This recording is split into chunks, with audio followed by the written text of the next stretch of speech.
Backing out of my driveway this week, I heard a new squeak. I got kind of sad because I just repaired my rear lower control arms, but I checked it and they're still silent. The new squeak is coming from right here.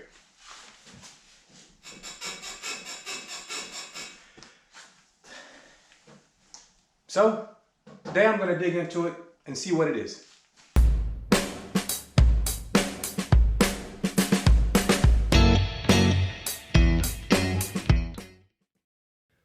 My lovely wife is going to push on the car to help me out. Go ahead.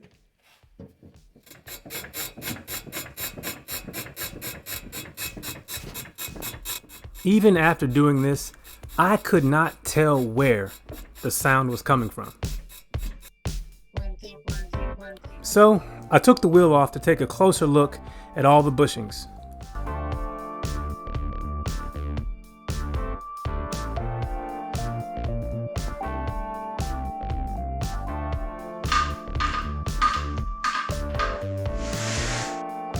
The lower ball joint looked okay, but all the bushings did look a bit dry and some were cracking, so I'll be replacing them soon, but they all seem to be in place and intact and doing their job.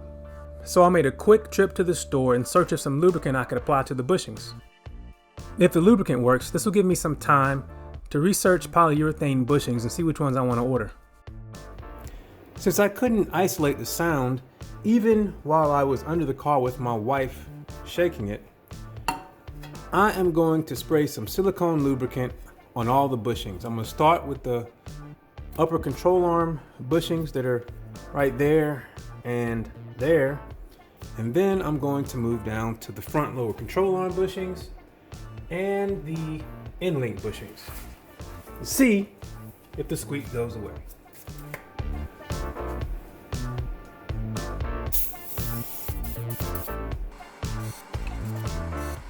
Now for the end links, which have seen better days and I will be replacing soon.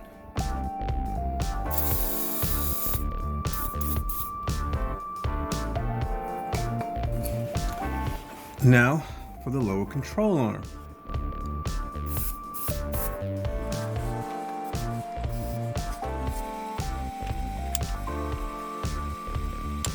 All right, now I will sit it down on the ground, and even if it doesn't fix it, it's gonna have to wait because other more pressing things have come up, and this is currently the only bay I have to work on it in.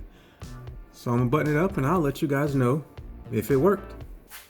All right, now that the car is back on the ground, let's see if spraying the bushings with the lubricant actually helped.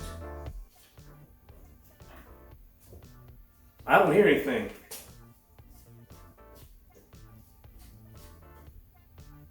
Huh. I'll take that. So even though I need to replace some of the bushings because they don't look that good, lubricating them solved the squeak. So now I can pull this out and put some miles on it. While the EJ1 was in the garage for the squeak, I also decided to tackle another issue, a broken exhaust manifold stud, but that'll be in the next video. If you'd like to see that and all the other things I do on my EJ1 Civic, hit subscribe. Thanks for watching. Take care.